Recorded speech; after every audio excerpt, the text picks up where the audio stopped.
lọ́jọ́ ajé Monday ọjọ́ karùndínlọ́gbọ̀n oṣù kẹwàá ọdún 1993 ìṣẹ̀lẹ̀ abáàdì kan ṣẹlẹ̀. Àwọn ọmọkùnrin mẹ́rin tẹ̀ ń wò yìí wọ́n fi toy gun wọ́n fi hijack pléènì.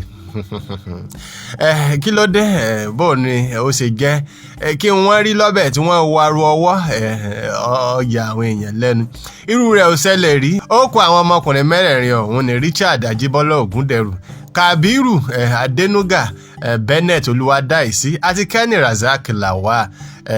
Pléènì wọn gbàǹgbà náà ń lọ Àbújá, Èkó wọn ti gbà. Kí ló dé? Wọ́n ní àwọn ń fi ẹ̀hónú hàn pé ìjọba ológun wọn ò gbé ìjọba fún Báṣọ̀run Mọ́ṣúdì Káṣímọ̀wò Abíọ́lá. Ó ti pé 30 ọdún lọ́dún yìí, ọjọ́ karùndínlọ́gbọ̀n 25th of October ni ó pé 30 years tí ìṣẹ̀lẹ̀ ọ̀hún ti ṣẹlẹ̀. Àwọn ọmọkùnrin ìyà jẹ wọ́n lọ ẹ̀wọ̀n dánwò lórí rẹ̀. Fún gbogbo àwọn tí wọ́n mọ̀ tọ̀hún, ọdún bíi 5 lèmi gan mọ̀ tọ̀hún mo ní irú èyí ṣẹlẹ̀ ní Nàìjíríà. Láàsì gbọ́ dáadáa ọ̀ṣẹlẹ̀ 10 ti ṣẹlẹ̀ lórílẹ̀‐èdè yìí. Iléeṣẹ́ ìròyìn Punch wọ́n fi ọ̀rọ̀ wá àwọn ọmọkùnrin ọ̀hún lẹ́nu. Wọ́n ti di bàbá àgbà ní ìsìn, irùngbọ̀n ti wà lẹ́nu wọn káàkiri. Wọ́n sọ tójú wọn rí 10 ṣẹlẹ̀. Ẹ máa gbọ́ gbogbo làbárè tí wọ́n bá lọ tí wọ́n bá bọ̀. Yorùbá-Reports náà ní ẹlẹ́mbẹ̀wọ̀n. Crazy June 12, 93 àwa gangan ni wọ́n lọ mú la lò 10 years ní Niger Republic. Bí kékeré báyìí lọ fi wá sí yàrá kékeré bẹ̀rẹ̀ la máa yàgbẹ́ síbẹ̀ la máa tọ̀ sí. Now àwọn tó jẹ́ ìjọba wa wọn ò yà sí wa. The struggle tá bẹ̀rẹ̀ lẹ́kọ̀ọ́ òun ni pé kó tó di pé hijacking ṣẹlẹ̀ rárá a fẹ́ ìjọba alágbádá, ìtorí ẹ̀ ni a ṣe ń ṣe struggle yẹn. And a dẹ̀ ní ìdí pé kó gbé ìjọba fún Abíọ́lá that time. Òun ni a ṣe parapọ̀ ta fi wòye pé okay o a máa try láti lè gba ìjọba yẹn fún Abíọ́lá. Nígbà yẹn a dẹ̀ plan láti lè ṣe kíni, láti lè hijack plane with my colleagues. Before Katilo in hijack, wọ́n ti ṣe election which is credible to all Nigerians. Wọ́n àná ilé ẹ̀. So èmi àti àwọn mẹ́rin tó kù we now come together nítorí gbogbo ìlú ti dàrú. So nǹkan tí mo rò tí mo fi create mind mi pé I will now fight to the core with the military láti make democracy wà stable in Nigeria. So láti 1993 àwọn mẹ́rin applying together lókè. Àwọn ará àwọn méjì nínú àwọn guy tájọ ṣe mẹ́bà tájọ wà ní group wọ́n lọ sí airport wọ́n dá face àwọn yẹn mọ̀. So àwọn òyọjú àwọn mẹ́rin tó fẹ́ lò we are not sure. Wọ́n béèrè àwọn questions lọ́wọ́ àwọn tó ń ṣiṣẹ́ airport yẹn pé báwo ni tó pé kán lè mọ bá ṣe máa plane ló máa travel jọ Monday plane lọ́yàn. So and that plane is a target plane. Every Monday he used to go Abuja every Monday. So it's a plane tẹ́ pé first class wà second class wà. All the first class àwọn people àwọn bíi general governor top people no matter what in the first class in. So you target the plane. So when you target the plane that okay this plane is going Monday. So I want to go have a deal pẹ̀lú. I dey make gbogbo plan very well. I ṣe mathematics wa ó dẹ̀ wà okay. Gbàtọ́ ti board àwọn náà wá board àwọn ní second class àwọlé and then with fuel 4 gallon of fuel 6 gallon of petrol àdèdókò náà máa ṣe passenger.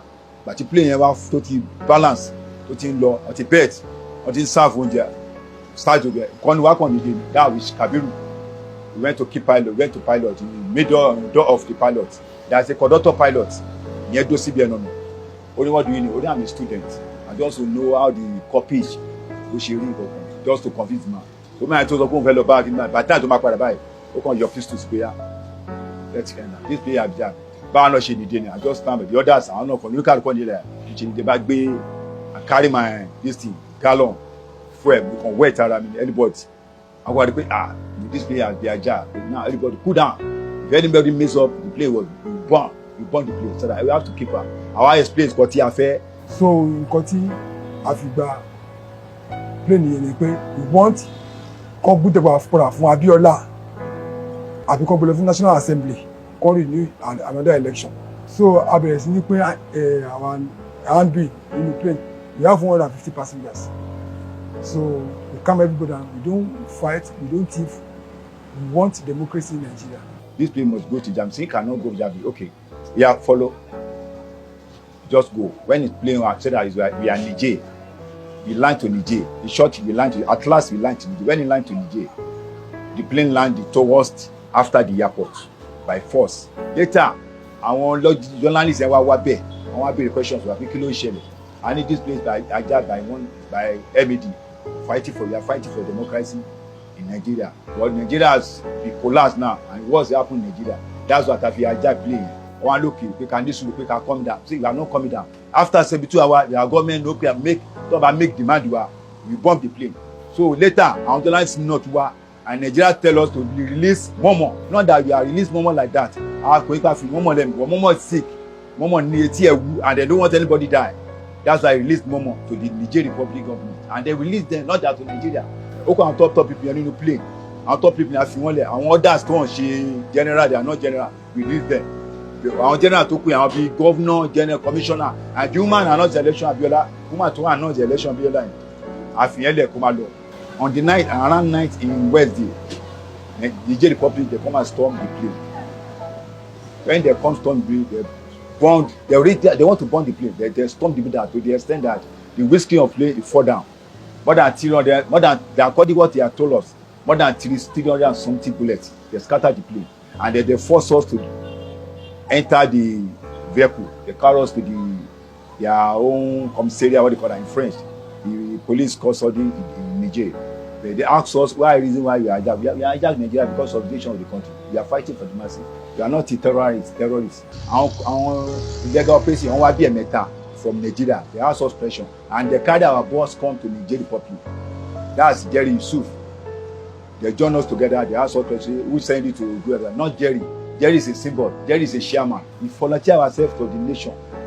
So later, after 6 months, they carried us to the prison, direct, for 9 years in prison without no visit. We sent God to a visit to an Niger, and we are with Anchor. We are suffering a lot in the prison. The worst prison in the world is the Nigerian Republic. We are eating 1 time in a day, and they lock us in a small room. So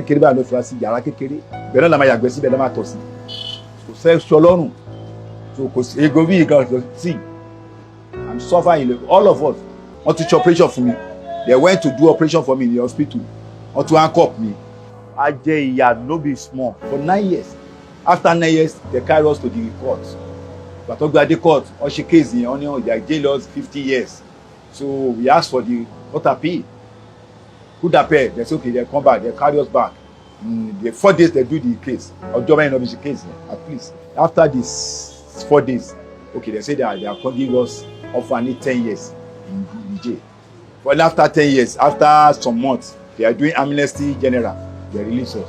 Pastor don't come and meet us in Niger, in prison. Prison. Can sign. We are released by government in Nigeria that they release us that because of they don't want fẹ́ kí wàhálà ṣẹlẹ̀ ní Nigeria. We can work keep peace laugh na wọ́n fẹ́ Nigeria. Àṣà lórúkọ our president Ọbásanjọ́ arúgbó ẹ̀bẹ̀ our sign the report to sign àṣẹ jáde àwa wà ńbẹ̀ for sign and Nigeria republic wọ́n fẹ́ ká wá sí Nigeria ṣé bó la kí la fẹ́ nǹkan kan later in the àṣẹ àfẹ́ padà sí ìlú wa ni a gbọ́dọ̀ padà fẹ́ lórúkọ tó ṣẹlẹ̀ that's why back to Nigeria. Òun ni struggle láti lè gba democracy fún Abiola, and now àwọn tó jẹ́ ìjọba wa wọn ò yà sí wa, wọ́n kàn fi wá lẹ̀ we are anchor letters in many people of them. Even this our president tó wà ńbẹ̀ have write letter to him. Even my room now, I can take you to my room to come and see my room. It's leaking. So I live like a ghetto, jobless. So I believe that what I do in Nigeria is not supposed to be like that.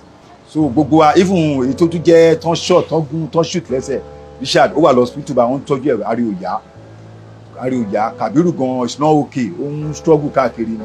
À ń suffer gan lọ́wọ́ ẹ̀ and kò sí provision fún wa at all, and àwa gangan dẹ̀ ní agba democracy in June 12, 1993 àwa gangan ni wọ́n lọ mú la lo 10 years ní Niger Republic. We plead for Nigeria, the people in Nigeria, make them try fún wa, come assist wa, come help wa. abẹ́ẹ̀rí nǹkan bí mẹ́wàá ti ṣẹlẹ̀ àwọn ẹni ìyà ni wọ́n wá jẹ wọ́n jẹ ìyà ní prison wọ́n tún jẹ ìyà nígbà wọn dé kọ́ lọ́wọ́ wọn ṣàánú káàtì ẹ̀rá àwọn olórí wa tí ó tiẹ̀ ṣàánú wọn èyí tí wọ́n bá fún lówó díẹ̀ kí wọ́n fún lówó ọ̀làgbà ọpẹ́ pàtàkì fún iléeṣẹ́ punch fún ìwádìí Olúwafẹ́mi Dáúdù ló ṣe ìwádìí Yorùbá Report náà ẹ̀lẹ́mbẹ̀wọ̀n.